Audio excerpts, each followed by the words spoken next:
Saludamos ya a Darío Toledo, que está por el oeste del departamento, ¿verdad? Andará por Nueva Carrara. Ya nos va a contar a ver si está por su pueblo. Y bueno, le damos la bienvenida a esta radio sindical, a la radio de Adeón Maldonado. Y gracias por estar en nuestros micrófonos. Bueno, buenos días. No sé si me están escuchando porque yo soy muy chambón con esto de la tecnología. No, pero escuchamos fuerte y claro. Bueno, macanudo. Sí, yo estoy en Pan de Azúcar. Estuve muchos años viviendo en Nueva Carrara, en kilómetro 110. Y ahora estoy un poquito más acá en Pan de Azúcar, pero vinculado estrechamente con esas localidades. Darío, cambiándote de tema, quiero llevarte a la presentación de tu libro que tuvo lugar el pasado viernes, este libro que se llama Vivencias. Contanos un poco cuál es tu objetivo relatando estas memorias que pusiste en el libro. Bueno, mira, para mí fue toda una sorpresa porque no tenía idea que iba a tener esa repercusión, porque allí se sumaron a la presentación dos personas que están muy vinculadas a la cultura, con larga trayectoria, como es Raquel Diana y Luis Pereira. Uh-huh. Y bueno, fue toda una sorpresa y una agradable sorpresa, ¿no? Y después una concurrencia muy nutrida, interesada. Bueno, entonces yo me puse a pensar, bueno, pero entonces el libro algo tiene que llama la atención, que interesa, ¿no? Y bueno, el libro son cuentos muy breves o anécdotas en muchos casos que refieren a situaciones de gente del lugar, de la localidad, de vivencias, como se titula el libro, que a mí me parecía que estaba bueno escribirlas, rescatarlas de alguna manera, ¿no? Hay determinadas historias y vivencias que hemos vivido desde la niñez, desde la adolescencia, luego desde otras situaciones más complejas, como el haber estado preso. Y bueno, la idea era transmitir eso y creo que en parte lo hemos logrado. La gente que ha adquirido el libro le ha interesado.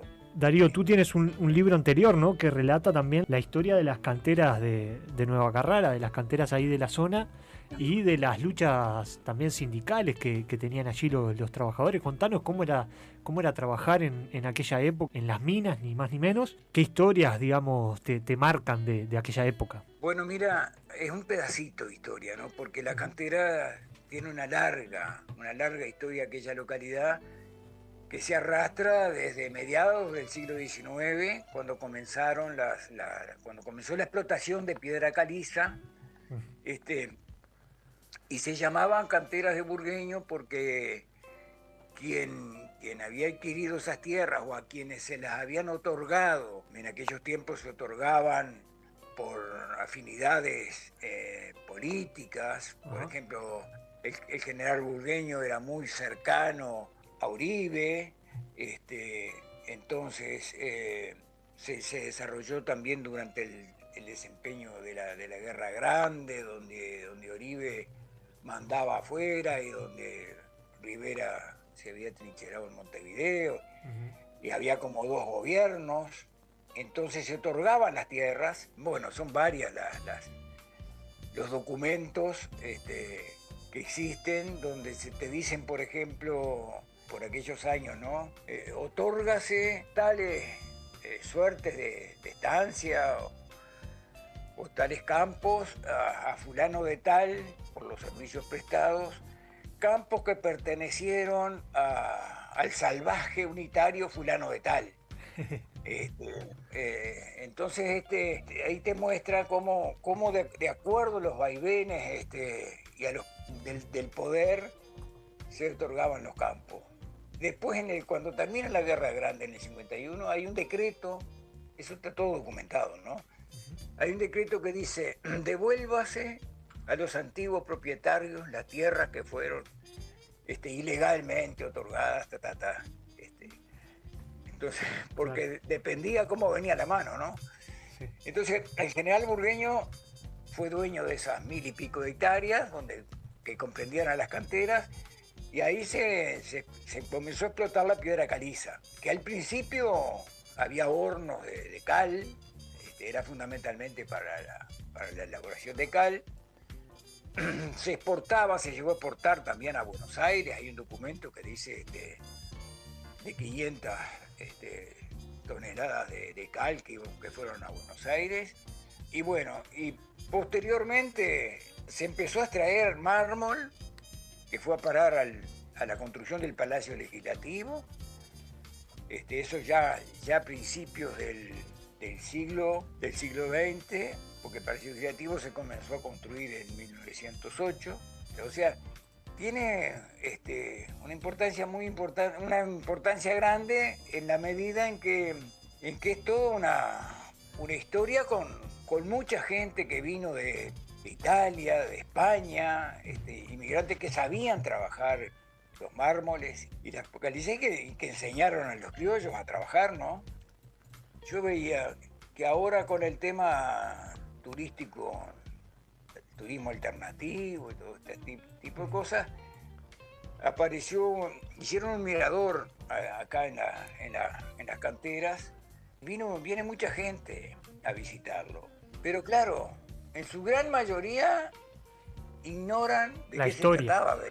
Ven un pozo ahí, claro, ahora con agua, que se ve de arriba muy lindo, color turquesa, y esto es un atractivo. Ahora, de historia de ese lugar, la gente sabe poco, la gente que visita, ¿no? Bueno, es un intento por rescatar no solo ese trabajo, sino la gente que trabajó durante tantos años y que dejaron la vida ahí, ¿no?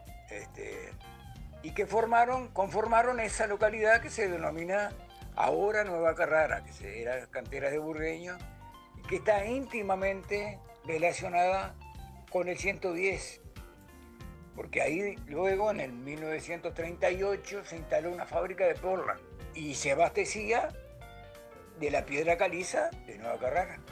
Así que hay toda una historia de mucho trabajo, de parte también del desarrollo de la construcción, de los materiales de construcción en el país, una fuente de trabajo que fue importante, ¿no? Nosotros nos tocó trabajar desde el año 67 al 72 en esa cantera, en condiciones muy precarias en cuanto a la seguridad, se trabajaba muy mal. Sí, dime. Es importantísimo el contar esas historias. Yo te escuchaba decir que, bueno, vinieron muchos europeos con mucha buena mano de obra. También esos europeos que venían traían su experiencia de organización sindical. Ustedes formaron un sindicato allí en la cantera, ¿no? Que se llamaba el Sindicato de la Compañía Nacional de Cementos. ¿Puede ser? ¿Qué reclamaban? ¿Nos podés decir más o menos qué era lo que reclamaba ese sindicato? ¿Cómo se manifestaban? Mira, el sindicato surgió muchos años antes de que nosotros trabajáramos y tuvo una larga trayectoria y experiencia. Nosotros cuando llegamos al sindicato, que fue nosotros arrancamos en el 1967 y trabajamos hasta 1972. Fue un periodo muy duro de luchas sindicales, de crisis política y social, de grandes movilizaciones. Bueno, y allí nosotros nos encontramos con que trabajábamos en forma muy precaria, en cuanto a la seguridad, en cuanto a los salarios, en cuanto a que no teníamos ni ropa de trabajo, ni teníamos equipos de lluvia, porque en la cantera se trabajaba a la intemperie. Y eso dependía un poco de de las necesidades de la empresa. A veces la empresa necesitaba piedra y trabajaba bajo agua el día entero. No había hora de lluvia. No, el tema, podías decir, bueno, yo no trabajo bajo agua, pero perdías el jornal. Claro. Ahí es un tema de jornales. Entonces, entre otras cosas, lo que nos planteamos, digo, bueno, nosotros acá necesitamos equipos de lluvia urgente, necesitamos ropa de trabajo, necesitamos botas, porque tenías que trabajar siempre, en invierno, siempre en lugares húmedos o en agua, porque la cantera tenía 80 metros de profundidad. Bueno, nos planteamos la equiparación de salario con la fábrica, por ejemplo, la fábrica Artigas de Sayago, que estábamos lejos, atrás. Y bueno, decíamos, bueno, igual trabajo, igual remuneración, teníamos que pelear por eso. Nosotros logramos cosas y quedamos igual muy desconformes y con una fuerte autocrítica, sobre todo hacia los temas de seguridad, porque se dieron situaciones, reventó en una oportunidad un barreno con muy poca carga, pero que tuvo consecuencias graves para 4 de los compañeros de trabajo. Y eso se dio porque no estaban dadas las condiciones de seguridad necesarias, ni había un debido asesoramiento sobre el manejo de los explosivos, por ejemplo.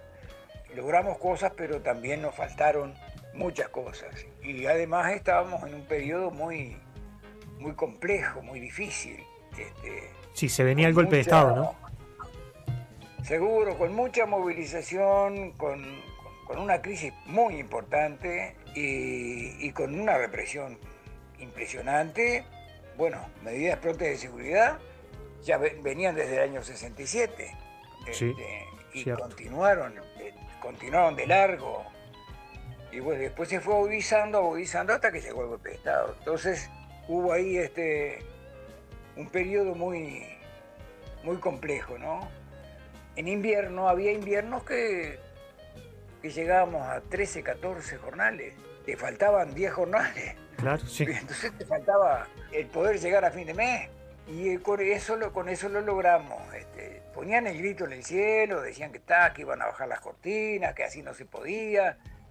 Pero bueno, eran lo mínimo que nosotros podíamos exigir. La típica, veo que los argumentos no se han renovado porque las cámaras empresariales hoy en día argumentan siempre lo mismo cada vez que un sindicato reclama algo, que se va a tornar inviable el negocio. Siempre ante cualquier reclamo sindical tratan de poner eso por delante. Darío, te vamos a agradecer este contacto. Bueno. Te quiero hacer la última, consultarte cómo se puede conseguir el libro, si hay algún punto de venta, si se comunican directamente contigo, aquella gente que quiera adquirir el libro. Te pueden comunicar a través del 099-571072, que los enviamos a cualquier lado. Ya hemos enviado un montón a distintos lugares. O también vamos a estar llevándolo a la librería Chamangá, que está por ahí por Sarandí, cerca de la plaza. Aquí en el centro de Maldonado, sí. Ahí lo vamos a estar llevando. Y bueno, y después está Campan de Azúcar en un par de lugares a la venta. Y hay una librería en Piriápolis, por allí por la Rambla, cerca del edificio Pinto Rizzo, a la que le vamos a llevar. Bueno, y lo otro es llamar y lo enviamos a cualquier lugar. Bueno. Muy bien, entonces todos los interesados se comunican. Repetinos el número. 099-5710-72. Perfecto. Bueno, Darío, te agradecemos mucho por esta charla. Te deseamos el mayor de los éxitos, que ya lo venís teniendo con estos relatos y estas vivencias. Y bueno, te mandamos un abrazo. Bueno, muchísimas gracias y muchas gracias por llamar, por darnos la oportunidad. No, gracias a ti. Bárbaro. Pero estamos a la orden para lo que precise. Bueno, muchísimas gracias. Darío Toledo pasaba allí, el escritor.